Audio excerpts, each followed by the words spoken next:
And yeah, it was crazy. And then we got the script sent through, and I'm like looking for the Deet pages, and I get a good bit in. I'm like, oh, here she is. And then like all this cool stuff starts happening to her, and I'm like, wow, she's pretty significant. I like went in hoping that I'd really like, if I could just get a day or two assisting on this job, that would be my dream come true. And then ended up being cast as Deet, who's just awesome. Welcome back to Puppeteers. We're your hosts, Adam Krutinger and Cameron Garrity. And today we have the wonderful Beccy Henderson on. Welcome to the show, Becky. Thanks. I feel welcome. Well, Becky, for those who don't know, was that incredible puppeteer behind characters like Deet and so many others on Netflix's The Dark Crystal: Age of Resistance.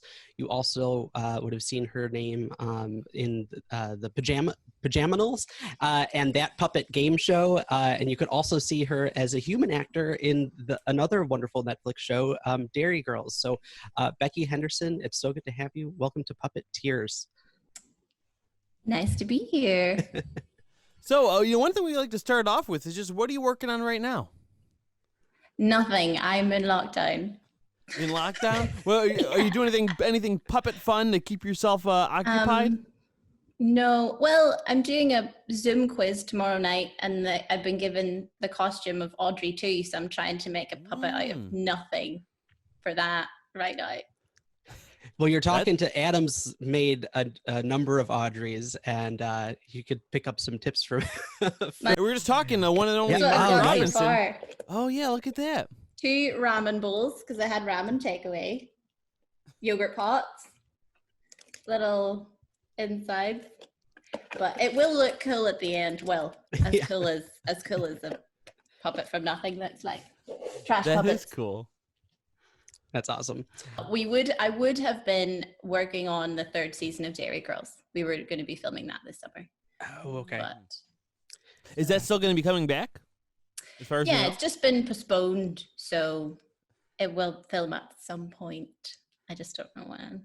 Great, awesome. You know, I do want to get into all the other stuff in the Dark Crystal and stuff, but I honestly don't know that much about the puppet game show. Can you tell us a little bit about that?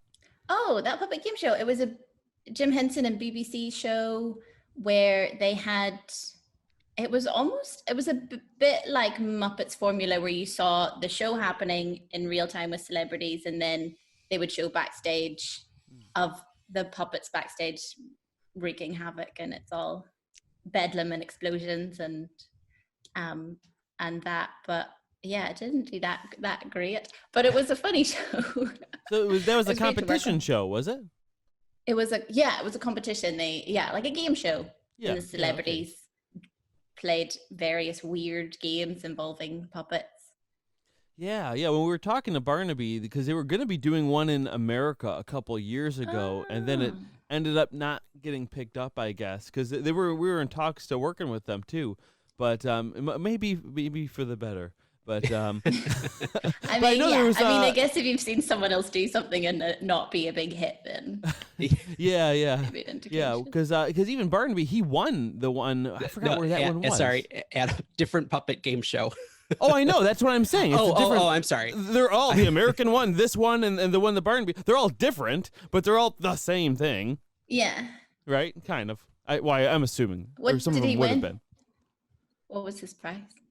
Oh, I don't know what his prize was. Yeah, it was Das Puppenstoff or something that he won. I forgot. I don't know. Oh. Yeah. No, but I'm so impressed by the work that you did in the Dark Crystal, and obviously you've had a background in performing puppets and such for screen for some time now. When did puppetry happen for you? When did you first how did you first stumble into that? Probably it would have been 8 years ago now. I didn't know that you could be a puppeteer. I didn't set my sights. I didn't want to be a puppeteer. I just loved puppets. I loved like creature puppets, like Gremlins and Star Wars and Fifth Element, ones like those. And there's a lovely kind of kids TV company in Belfast called 16 South, and they make kids TV shows with puppets, a Sesame Tree, And I wrote to them, I just emailed them that I wanted to work for them in any capacity, and that I would like make tea and coffees. I would do whatever they needed me to do, and sweep the floor. Yeah. yeah, pretty much. I just offered any services that they needed, and they responded that there were no tea and coffee positions open, and but that they were holding a workshop. Well, actually, when they first responded, I just got an email back that said, "I like her," and nothing else. And then I got the like panic response of like, "I'm so sorry, I was forwarding your email to whoever else."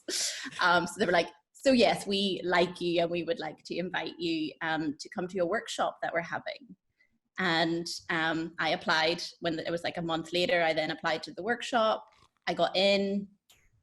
I went, and Victor Yared, Jim Henson Puppeteer, was the one holding the workshop. And I think I did it 1 or 2 days, or yeah, we just did a long workshop, and he kind of went through Jim Henson style puppeteering and taught us straight scan and stuff like that. And then at the end of it all, he'd actually been holding the workshop in order to scout for an assistant. And I got scouted from that. And then he went straight on to the Pajanimals, and then that took me with him. And I think it was like a week later, I started on the Pajanimals as his full-time assistant, and just learned on the job. He trained me on the job, and I hadn't done anything before. So it's a bit like, gosh. Yeah, being fed to the wolves. But it was great. Yeah. Yeah. Wow, that's incredible. And so on that show, I know I knew Victor worked on it. Who are some of the other puppeteers who you got to know through that experience? Oh, okay. Yeah, Donna Kimball, who now voices Augra in Dark Crystal. So she came over to visit. We got to hang out again. It was really nice. Mike Windsor, who performs a famous kind of UK puppet character called Basil Brush. I don't know if you've heard of Basil Brush. I'm familiar with the name, and I'm sure if I saw it connected with the puppet, I'd know who it was, but yeah. Yeah, and then another puppeteer from Belfast called Sarah Lyle. Okay. Wow, that's so amazing that you were able to learn on the job like that, because that's something that we hear about, like back, when Jim Henson was getting started, that's how they had to do it, because no one knew the skills.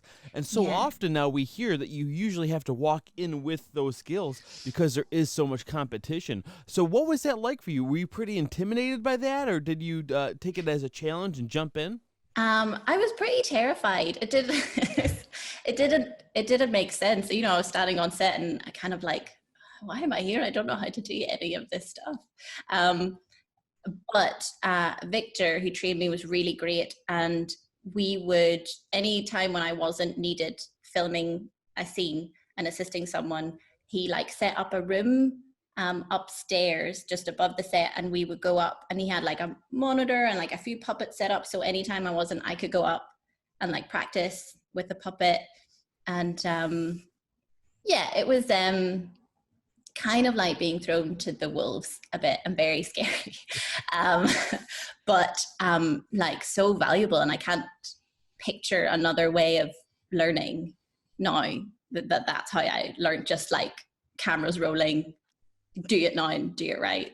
So yeah, there's nothing like being on an actual film set to really understand not only what you're supposed to do as a puppeteer, but how that fits in with the whole ecosystem of a film set too. Because when you're just doing it in your room or something with a little handy cam or something, you don't get that sense of everything else that's happening around you. Yes. That's incredible. And I did in advance, I did because they work straight scan, and that's one of the things is looking for an assistant who understood the straight scan monitors and could work with that. And that I was kind of able to just do that anyway.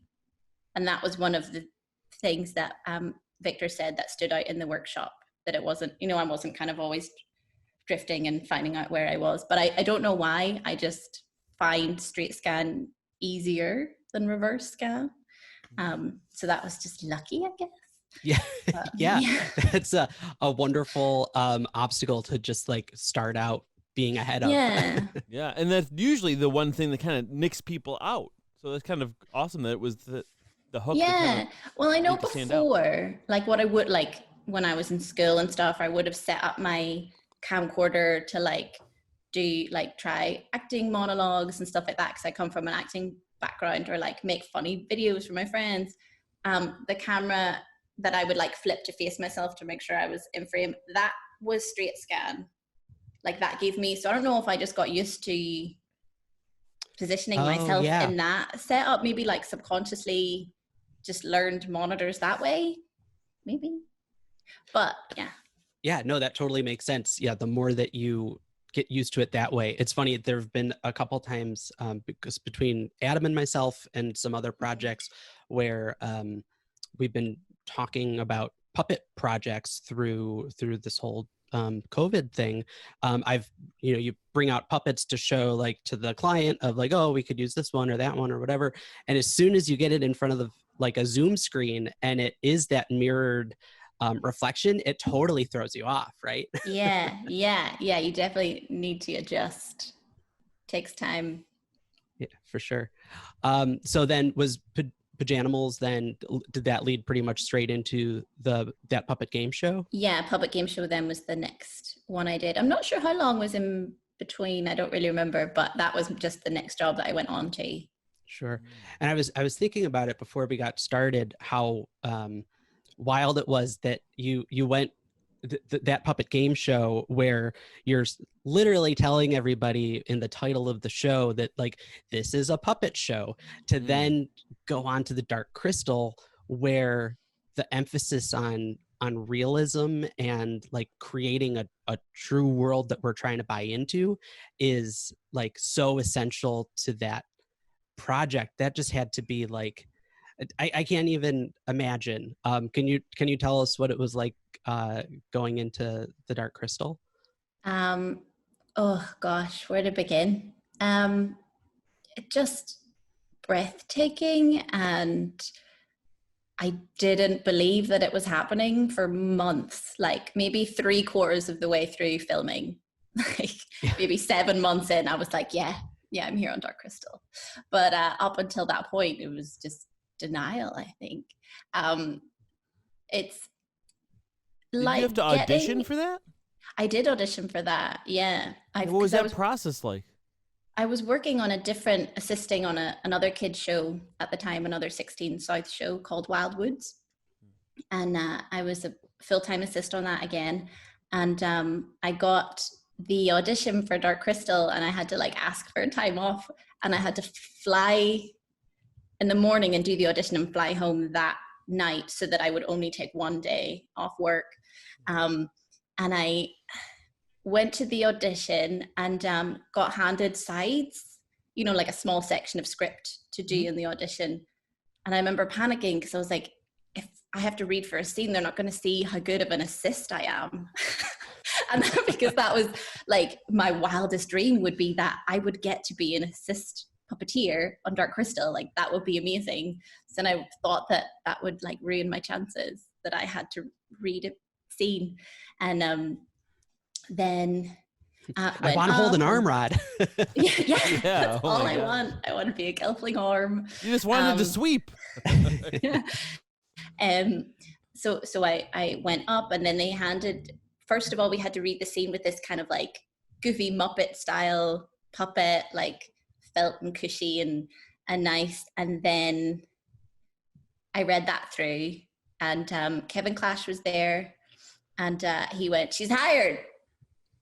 So that was like, what? Obviously he was just like joking, and that was his way of saying a good read, I think. It's not a funny joke if it doesn't happen though. Yeah, I know. Yeah. Yeah, it's like, but I was like, oh, that's cool. And then they asked me to do the scene again, and then he was like, no, wait, give her a gelfling. And then this guy at the other side of the room went and picked up this gelfling puppet and went to hand it to me, and I was like, I can't take that. Yeah. No, this is like sacred, I can't. And then I then did, after freaking out for a while. And then I read the scene again, and it was fine. And then I left, and I was on my way to the airport to get my flight back, and they asked if I could come in for a recall the next day. And I was like, I can't, I'm about to get on a plane. I'm so sorry.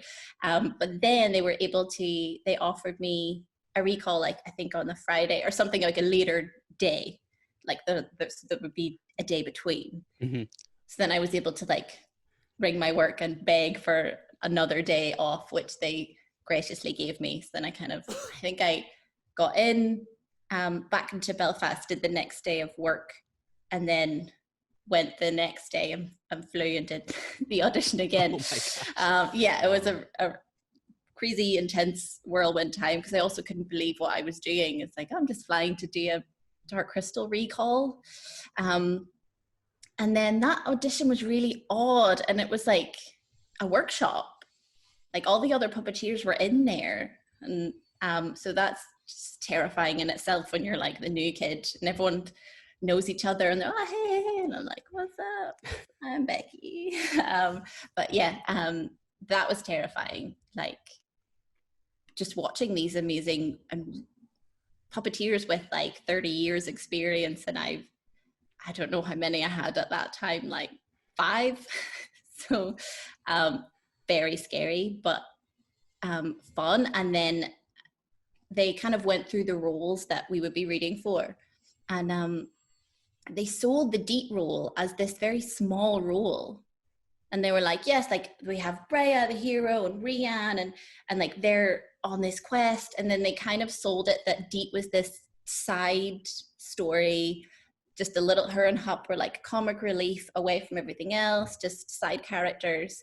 So then I was like, I want Deet. I could get, if I'm going to get anything, it'll be the little side character.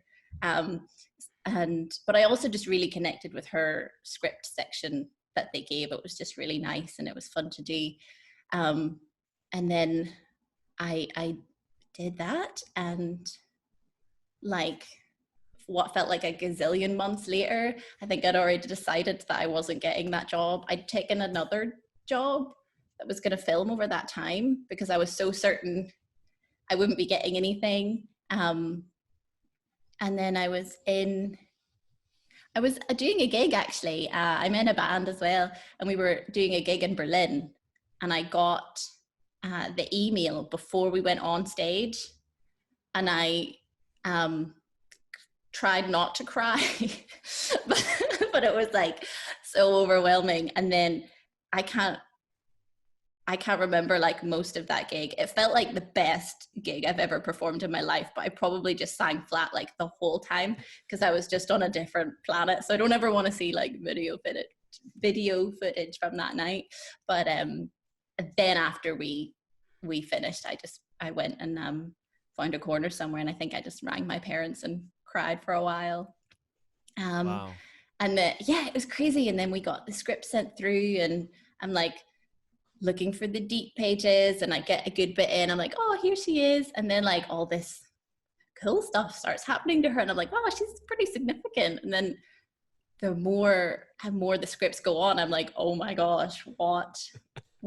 Seeing that, did you kind of sink in your seat a little bit, or did you kind of go like, whoa, this is gonna be big? Was it more intimidating then? Yeah, it was more intimidating. I just couldn't fathom that. Are you sure you got the right person here? I like went in hoping that I'd really like, if I could just get a day or two assisting on this job, that would be my dream come true. And then ended up being cast as Deet, who's just awesome. And yeah, really crazy whirlwind experience. Yeah, I want to get a little bit of a sense of the timeline. Like how much time was it from the time that you first worked on Pajanimals to when you were cast in Dark Crystal? I think it would have been 5 years difference. Okay, yeah, 5 years. Wow. Wow. Because that's a whole nother type of puppet too. Yeah. You know, because I mean, there would be some monitor skills would transfer, I believe, but as far as the technical stuff, lip sync, maybe not even fully lip sync, because the way the characters are, it's so different. Can you talk about the differences? Yeah, I mean, it's just totally different style of puppetry. Everything, well, for me, it's like more natural, more subtle, more human. You're trying to evoke those human movements and characteristics, whereas anything I'd done before, which was kid stuff, everything's very heightened and peppy and fun and bouncy and engaging in that kind of colorful, happy way. Whereas Dark Crystal, it was almost more like putting much more acting on top of the puppetry, I think is maybe a way to put it. Yeah, your acting experience translated probably better than your past puppetry experience, because it's sometimes that's the hardest thing, is to tone things down, especially when people start off with puppetry. They do all these humongous, gross movements, and with puppetry you can be so subtle, and especially with something like Dark Crystal, you have to be subtle. Yeah, and yeah, the Gelfling are so, I can't quite describe how difficult they are, because you have to be really subtle and small, but then the second you go too subtle and small, they look like dead kids. You know, like the puppet just is suddenly terrifying. So jumps into the uncanny valley pretty quick. Exactly. Yeah. You get into uncanny valley. So you need to keep them alive, but keep it small and human. Like you use your own human steps instead of the normal, like, I'm a puppet and I'm walking across. You can't, like, you just walk. I would take smaller, like slightly smaller steps than my normal steps, but you just walk, and that's translates to them. And I imagine it takes a couple people to fully operate your characters as well. Yes. I would have a team of probably 3. There would be me, and then we'd have somewhere else in the studio a puppet on RC who would do like the remote controls. Deet's ears were remote controlled, and then an assistant on your arms, more assistants if you need legs. So yeah. Wow, yeah, that's amazing. Especially how quickly it went from expecting to hold an arm rod to having someone holding your arm rods. That's amazing. Yeah, well, and really bizarre. Yeah, and even I was rewatching the making of documentary in preparation for this, and I was just amazed too at the way that then you guys would have your performances augmented with additional CG for the finer details of inflating cheeks or making little additional movements in your smiles or whatever. What was that like to then? I imagine you've watched your performance since, to then see it augmented in that way. It's got to be a little jarring. Like, wow, was I that good? Was I able to, you know what I mean? All credit goes to Dean Egg, who did the facial enhancements. It's so nice to see. I remember really getting a sense of fulfillment at that, because you're just making this product up until this point and you can't take it any further. Someone else needs to come in and do all those little lip curls and or blinks. Deet's eyes were too big to put the full blinks in, so she just wasn't able to do that. And then I was like, these are gonna look so rough, but they look amazing. Like the blinks are done so well, and I can't imagine the amount of work they had to put in, because they also can't just make it look like an eye blink. They have to make it look like a puppet eye blink, which is the same as like if they're adding movement to like Skeksis hands or anything. Like the Skeksis hands don't move like hands; they move like animatronic hands move. So to have to animate it within those limits is strange. I remember hearing them talking about how they had to animate the Lance Riders from far away as if it's men on stilts, instead of actually just animating it like normal. So they have to like make up a little mock image of a human on stilts to get the movements matched up. But it's so impressive. But it's like, I guess, just seeing the icing on your cake. Yeah. It's this final little touch that just brings it to the next level. That's so cool. You know, one thing I'm thinking about too is like, so like if we watch a movie with people in the real world, it's very relatable, okay? And if you even watch something kind of fantasy like Harry Potter, there's a lot of fantasy elements to it that aren't relatable, but there's enough quote unquote normal stuff that you can see it being a real world. Whereas a world like this, it's so fantasy that it's a completely invented world, and there's not really too much of a frame of reference. So now the story is relatable, but was it hard as an actor puppeteer to like understand exactly where you were at all times within the context of what you were performing? Do you mean scene wise? Yeah, I guess so. And I don't know the order, because sometimes even things are shot out of order, and with not with a completely fabricated world with little recognizable, I could imagine that's hard to wrap your head around that sometimes. Yes, yeah, we would have one of our writer producers, Jeff. He would always be at a table somewhere, and if we kind of went into a new scene, and you'd be walking into a new set that's just rock and moss or just like a crazy forest, and you would be trying to figure out where things are, so then you would just call for him and he would come in and give us a brief of like, this is what's just happened, so it's going to happen now, this is where you are in the story. So we did need that to ground ourselves sometimes. Yeah. Wow, that's I couldn't imagine wrapping your head around it. That's so crazy. Yeah, and I was thinking about that too when you were first given the script, and you're reading and you're finding out like, oh my gosh, this character is way more involved in the story than I thought she was going to be. Did you see the whole series script at once, or like how was that presented to you? Did you guys get storyboards or? We got it all at once and with storyboards. So yeah, we got 10 scripts to sit and read, and I don't think we didn't get all the storyboards, but we got some. I think maybe for like the first episode or something. Yeah, but we just got it all in one go. I think I just got a cup of tea and sat for like read a couple thousand how many pages. hours. Yeah. I just cow. didn't want to move because it was, and as well, I just loved the story. It was so exciting. I would have read it as a book. It was just so interesting and such high fantasy drama. Yeah, I loved it. I had a great time reading those. That's wild. So another question about that process of working on that set. There were people like Louise Gold who worked on the original movie. I don't think Kevin Clash worked on the Dark Crystal, but I know he worked on Labyrinth.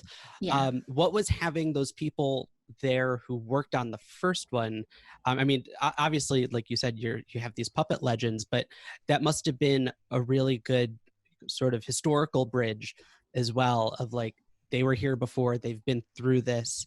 It had to be comforting in a way to have that perspective from them. Can you talk about that? Or it wasn't, Louise, and you I didn't mean to leave here. It wasn't. Louise couldn't remember what they did for anything. So, I mean, it was a long time ago. So, you know, we'd be like, oh, so how did the Skeksis do this or whatever? And she'd be like, I don't remember.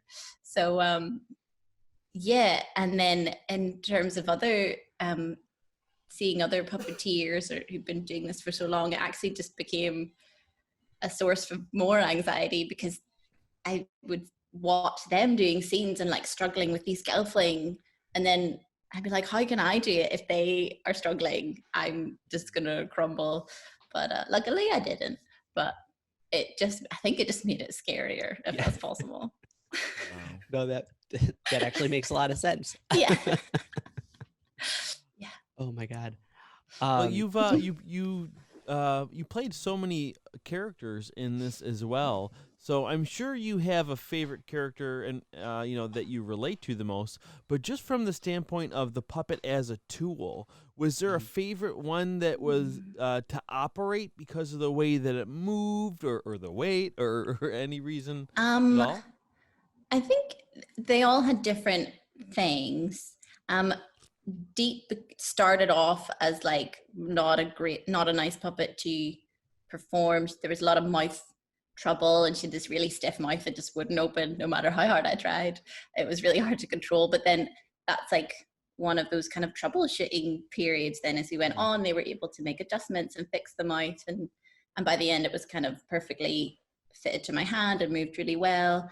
I would say Naya was a really nice puppet. Whatever shape inside her head was just really nice and quite plush and easy. A lot of the Gelfling take a lot of focus even just to make their resting pose look normal. Whereas luckily for Naya as well, because she is quite stoic and she's just chilling a lot of the time, her head lent itself to that. So yeah, that was probably one of the nicest puppets to do. Oh, that's so cool. Yeah, the word on the street is those podlings are a lot of fun to perform. Yeah, they're really lightweight and they can bounce. You don't have to worry about like this humanistic walk when you're doing them. You can just go and play. Yeah, like the scene where they're all getting bathed. I forget what the season was, the or whatever. deterge. Yeah, it was just hysterical to just see. It was like, oh, okay, this was like their fun day of, not that they weren't, but like just you guys going wild, and to have that level of antic was just so much fun to see. Yeah, and really fun to perform. Very messy days, full of bubbles. Yeah, that's right. Good. Yeah, I've always wondered. It's no secret that most of the main cast of characters, the puppeteers did not provide the final voices, but obviously you were performing everything on set. How does that, I'm sure you're not thinking about that in the moment, like, oh, this is all going to be dubbed over, but what's that like to know that your voice won't be used in the final, and then to see the final version and see something that you've kind of already seen because you've been watching it all on the monitors, and to not hear your own voice come out of those characters?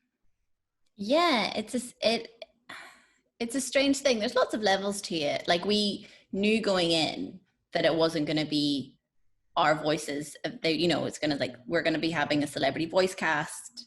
It won't be you guys. So I think it would have been obviously different if we'd went in with the hopes of it being our voices and then it not. So you kind of knew from the start that you were just putting in the groundwork.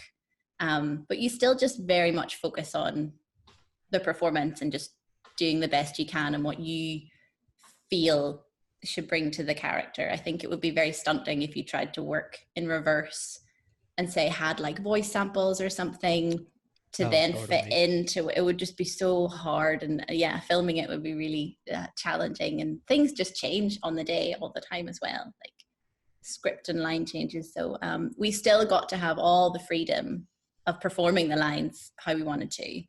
And then seeing it, I think there's a bit of fear before seeing it, in case you're like, all that hard work I did and someone can just come in and be like blah, blah, blah. But no, I mean, I only have good experiences. I had Deet and Naya, and both of the voice acting, and as well both of voice acting like matched what I had done. So I haven't really had it where maybe I've done something and wanted it acted this way, and someone came in and via the voice changed it.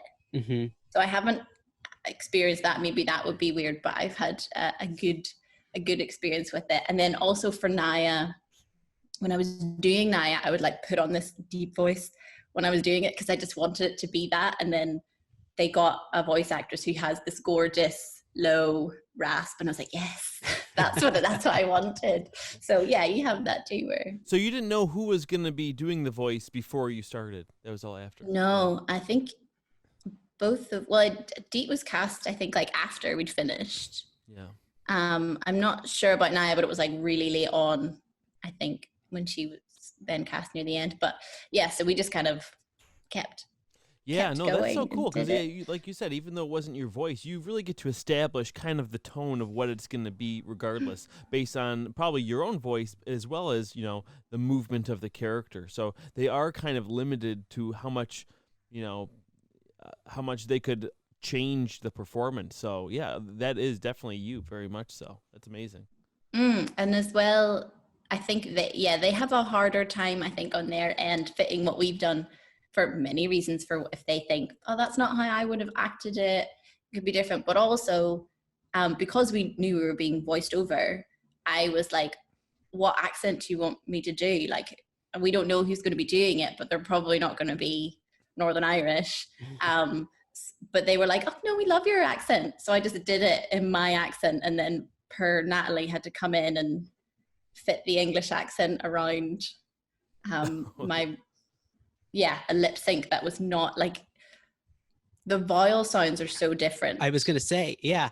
And the way you move your mouth when you make those different sounds for the same word. Exactly. So I'm playing the vowels all like really hard and to my accent, and then English is just so different. So I think that probably what caused a lot of trouble on their side of things. But I mean, I didn't have to worry about it. You asked, you tried, right? Whoops. I did try. I said. It's funny. You gave him the out. Yeah. So now that you've had this experience with working with Pajanimals and something as more realistic as Dark Crystal, I'm sure there's things you like about both of them, but is there one that you kind of prefer? Like, do you miss kind of going back to that bouncy, outrageous type of performance, or do you really like this more subtle performance? I prefer the creature work. Really? Because that's what I loved to begin with. I kind of fell in love with puppets because of Gremlins and creatures and Labyrinth, as opposed to, I mean, of course I love the Muppets. I was obsessed, but that kind of wasn't what I fell in love with. Whereas I fell in love with like the goblins and the Labyrinth, and that's what I loved. So, I mean, I'd love to do more creature stuff. I think that's still my favorite type of puppetry. And it's also, I like that challenge of deciding how this fantasy creature moves and stuff like that. So yeah, I guess maybe it's because there's almost a bit of acting into the creature stuff as well. Yeah. More traditional acting, definitely. I would think. But yeah, that's amazing. Yeah, because it's so different, and also to the point to where even things like Gremlins, a lot of people don't see that as a puppet movie at all in the same way. It's really just seemed looked at as more acting. I think to the casual audience member, because since it's so realistic looking, it just feels like it's not a puppet. So yeah, that is interesting.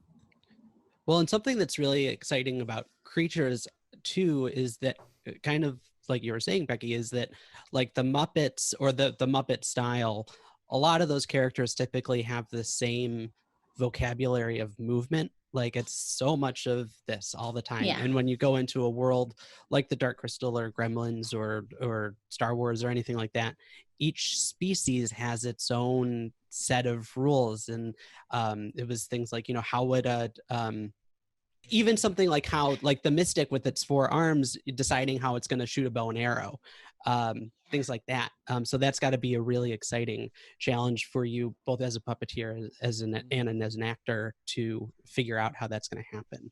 Yeah, absolutely. Even whenever you're way in the background of the forest, but you're handed like a little tiny spider creature, and then you get to, in that moment, be like, oh, well, I'm gonna make it move really fast or jittery or like really slow. And yeah, you get to decide how it moves more than just, I guess if it's like Muppet characters, you can make them like walk differently and have different personas, but to just get to decide how a fantasy creature like moves, and I really enjoy that. Yeah, it's cool. Yeah, it's a whole different workflow, I would think, whereas I imagine doing something with that more Muppet style of performance, you kind of know what you're going into. You just you walk in with those tools where, yeah, you have to completely change your mindset and be in a mode of discovering more than just playing. Yeah. Incredible. So when you then go back from, playing in these, really amazing worlds back to the set of production, like say Derry Girls, what kind of tools have you sort of been able to take from the world of puppetry and apply them into your acting as a human actor? Well, I went straight from Dark Crystal into the second season of Derry Girls. We finished on a Friday, and then I did like a read through for Derry Girls on the Monday. Oh my gosh. And yeah, it's crazy. I really needed time off.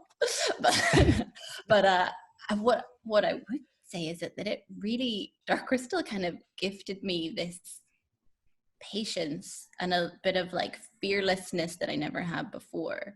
Have you seen V for Vendetta? Yeah. I have not, no. I have. Do you know at the end when she's been tortured so much that she's not afraid of anything anymore? Yeah. It's a little bit like that. Wow. Dark Crystal. Dark Crystal broke me in ways nothing else could. And now I just swan around like everything's fine, because if I could survive that, then there's nothing any other production could throw at me that I can't handle. But it's just so much simpler. There's I just get to walk in and I be myself, and it's really simple stuff. Like when you're puppeteering and it's like, oh, walk in and hit this mark that we've drawn on the floor, but you're like, but I can't see the floor because I'm looking at a monitor. Like walking in and hitting a mark is hard to do. Yeah. And then like, oh, and like get your eye line exactly here as well. But then in Derry Girls, they're just like, walk to this mark and say the line and look at them. And you're like, okay. And it's so simple. So it's it made, when I went on to Derry Girls after it made it so fun, because I knew nothing was going to be as challenging as it was before. Whereas normally I would probably go into anything I'm working on and with that bit of anxiety of obviously just wanting to do your best, but it had kind of got that out of me. Maybe it'll grow back, but right now it's pretty good. No, and that's such a great perspective too, because like as someone who has done a little bit of acting as a human, but coming from the world of puppetry, I'm so used to the crutch of seeing exactly how my performance is going to look on screen. And so like you get on a set where you don't have that luxury and you're like, can they see my elbows? What's like, what am I doing here? Like, how are my arms supposed to be moving? So that's a really great way to kind of flip the script of just like, yeah, there's just so much less to worry about. Yeah. I mean, like you say, you don't get that kind of instant gratification of knowing what your performance is and what the shot looks like, and getting to, like, it's enjoyable to kind of play with the cameraman and in their shot and work together in that. Whereas again, in this, it's just stripping that away. I'm going to stand here. You can frame it up. Do whatever you guys want. Yeah. And even for as far as getting into character, because I used to do a lot of acting as well too, and I found being on stage, I'm able to get into character so much more easily than with the puppet, because of having the character's point of view.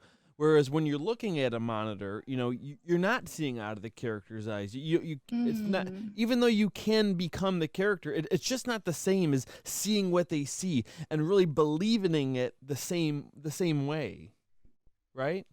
Yeah, no, I think that's a fair point. Yeah, it's really interesting. I don't know where I was going with that.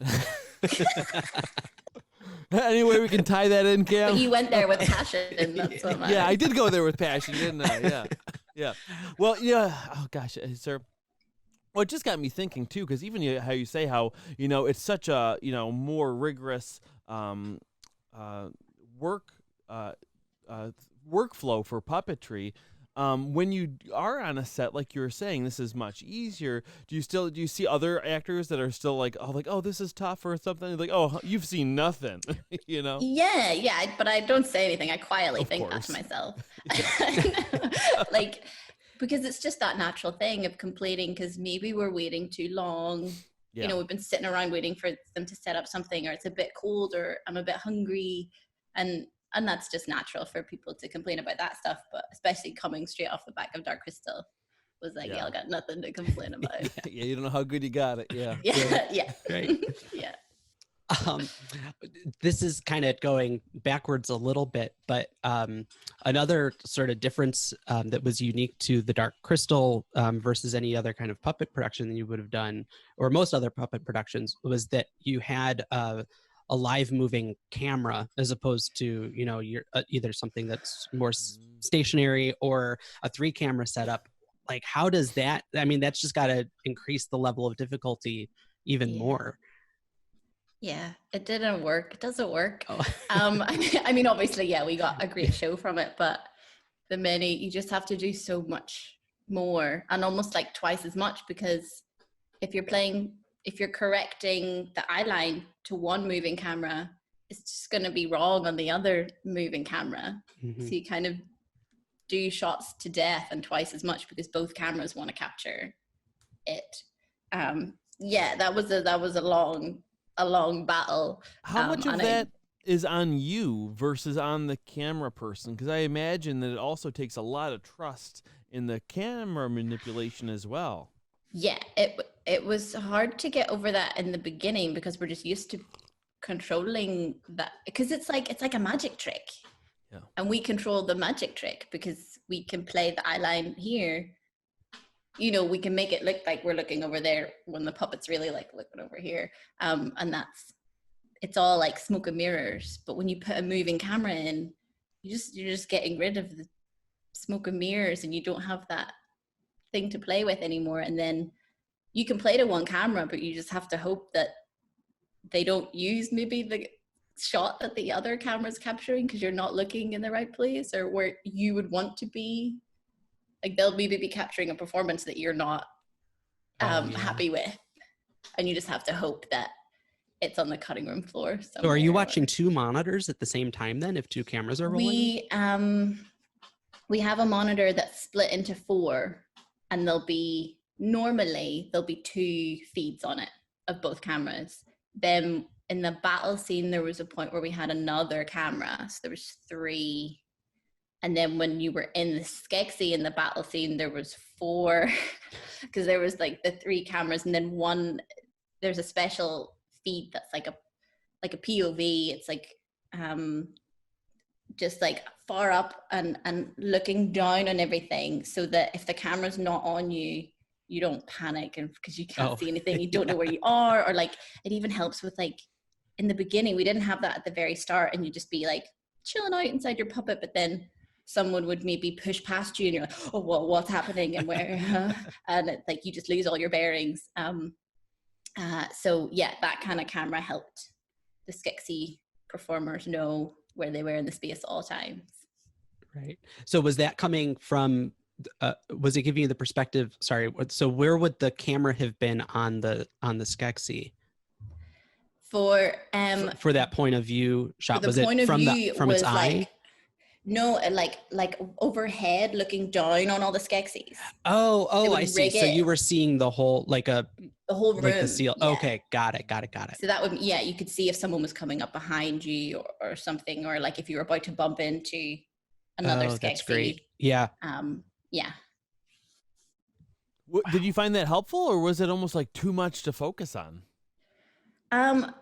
Definitely helpful, because like not having it was quite claustrophobic, and it could be really disorientating, or you turn around and think you're here and you're not at all.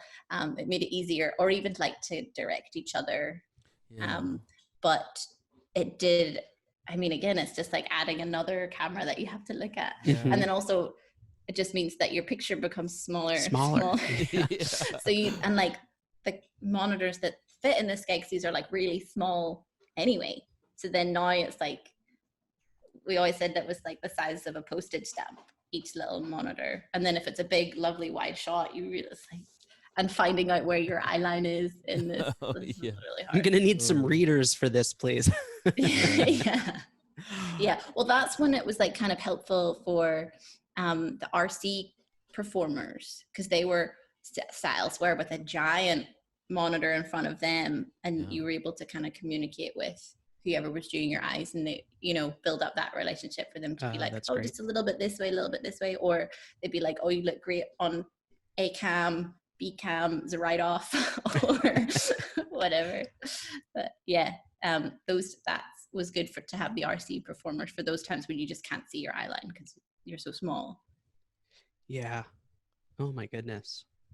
Yeah, that must be a much more comfortable job being the RC controller. Yeah. sitting on a couch, maybe potato chips.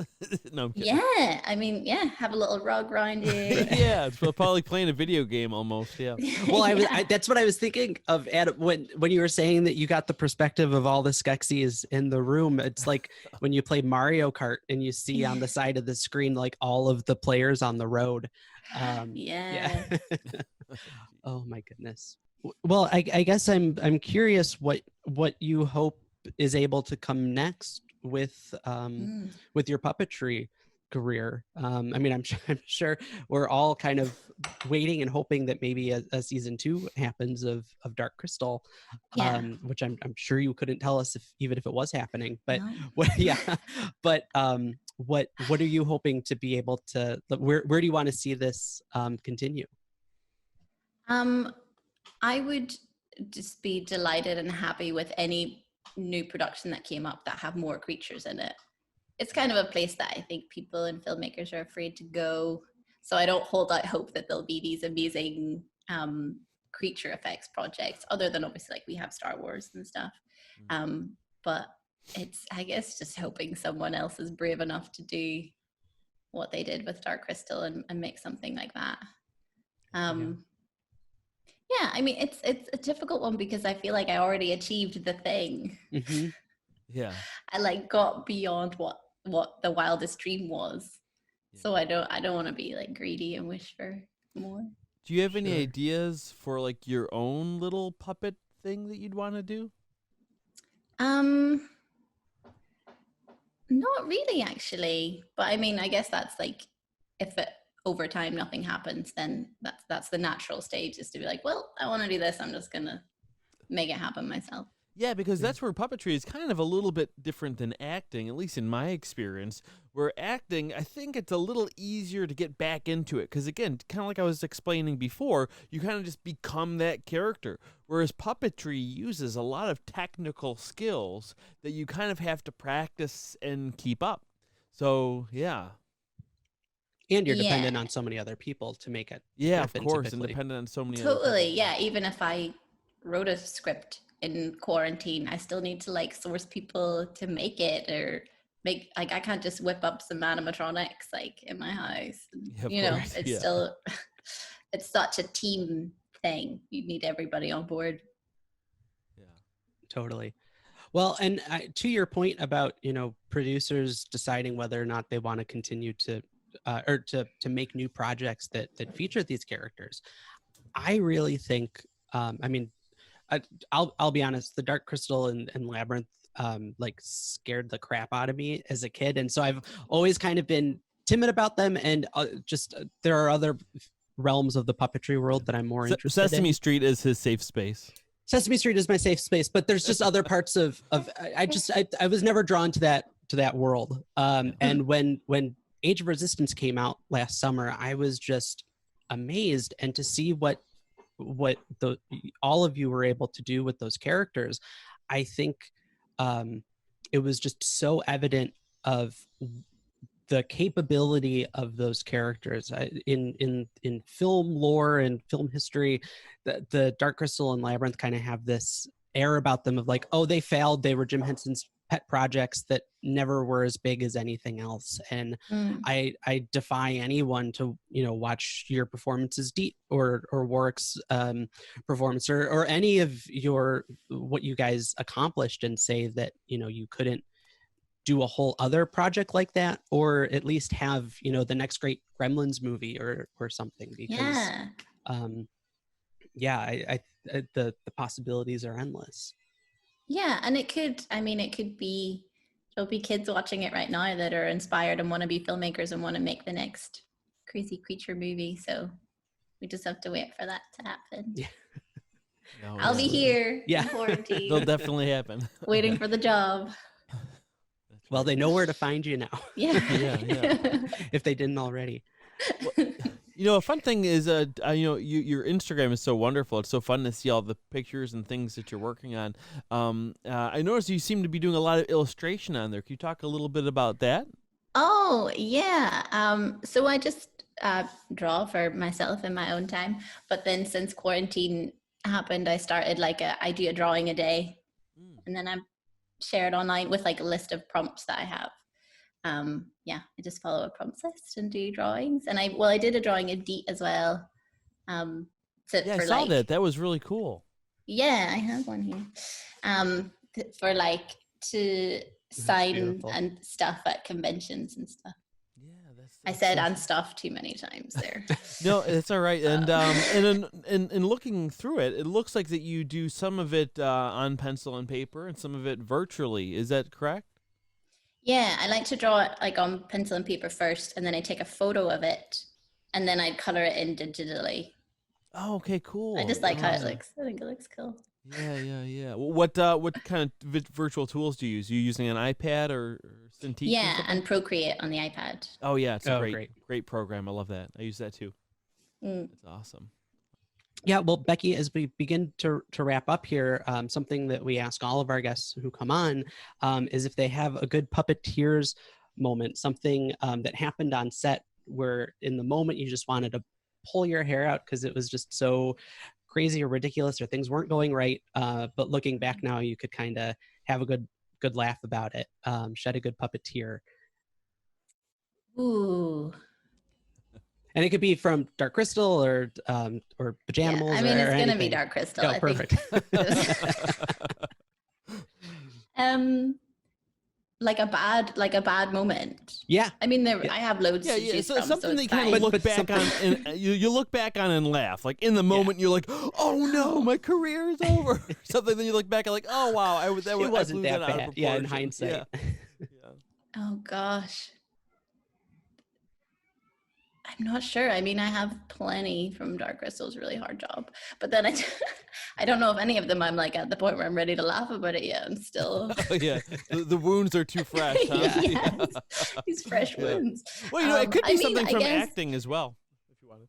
I am when Deet is shouting at the sanctuary tree, and the sanctuary tree is dying, and she's screaming like, "You're killing it," and that stuff. I was in a tiny hole, as always, with Rianne, Neil, and Helena, my assistant. And I think because they can't see you, they forget that you're a person and you're acting this, that you're out of breath and you're giving it all this passion. You're like, no, you're killing it. And then they're just you finish this scene and they're like, okay, again. And you're like, okay, and you haven't even had a second to catch your breath after doing it. So then I don't know how many times in a row that we'd done it, and I got to the point where I was like, I can't. There's no, we're rolling, go again, and you're pushing it again. And I think eventually I just cried instead, but not because I was upset, but just because I hyperventilated. I just ran out of breath and then had a panic in a hole.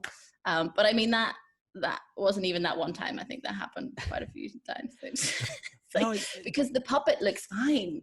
As soon as you cut, the puppet's just hey, but you're, when they can't see you, it's totally different. Because then parallel to that, when Deet was dispelling the darkening, that was really taxing. And I was the same amount of out of breath after every take. But the way that was shot, the director was right in front of me and he could see me. And it was a totally different thing where after every shot I was like, are you okay? Because you can see the distress, whereas when they can't see you, they just forget. Or if I see your face, I can empathize with you. yeah. Or I got left in a hole once that I couldn't get out of by myself. Oh my God. It was the Skeksis throne, I think. I just got left there. And they went and filmed another side of the room in the Skeksis chamber. And they have in-ears that they can hear us for when we're under the set for that purpose. But the AD must have just taken it out or something, and I was help me. Yeah. Oh my God, that's wild. Yeah, but yeah. To your story about the running out of breath and starting to hyperventilate, it's so wild how they talk about in acting that your body doesn't know that you're acting. So when you're playing that you've broken your arm, all of a sudden you start getting sympathy pains and other things, and it's wild to hear that happening to puppeteers as well, because it's again such a weird, sort of devotional place that you put yourself into when you're performing that character. Yeah, and you breathe in order to because it's the literal act of like breathing life into an inanimate object. You breathe more and you make more like efforts sounds and because like it's just pushing as much life as you can into it. So already you're kind of breathing and panting more than you normally would. So then putting that into your puppet. Yeah, exactly. So yeah, lots of hyperventilation. well, thank you. Genuinely, thank you for sharing that, because I'm sure that's happened to other people, and that might not be a story that people would necessarily be always willing to share. So that's it's not something they get to see too. Because it's good to hear, but if you want them. Yeah, and it's something that people, who just watch the show never get to see. Because even with something like Avenue Q, looking at the actor's face kind of informs the mood and stuff. And this is the opposite. So it's really interesting. Yeah, I think they thought there was like something wrong with me. They kind of were like, "Oh, like is everything okay?" They thought I was having trouble in my home life, and I was like, "I just couldn't breathe. Fine, I'm totally fine." Wow. Oh my goodness. Well, yeah. Well, thank you. That was an amazing story. Yeah. But now, what's the best way for people to follow your work and discover more projects that you're working on? We talked about your Instagram. Is there anywhere else you'd like to point people to follow you? Instagram's probably where I'm most active. I use Twitter sometimes, normally just to share funny stuff other people say. And I have a coffee page where that's where I put my daily drawings that I've started during quarantine. And I mean, my birthday's coming up. You could buy me a coffee if you wanted to. Sorry, what is? I'm not familiar with that site. You know coffee? It's like no, I have no idea. It's like a site for like artists and like for a way of fans supporting artists that they like. Yeah, it's kind of like a tipping thing. It's like a buy me a coffee. And it's like £2. Adam, you've talked about that with me before. Okay, got it. They just donate the amount of a coffee. Yeah. Excellent. Yeah, well, buy her a coffee. Her birthday. Come on. A birthday coffee. Everyone needs a birthday coffee. Well, thanks so much again for being on the show, Becky. Yeah, thank you so much. No, thank you for having me. This was really fun. Yeah, right, interviews give me crazy anxiety, but this actually was quite nice. So.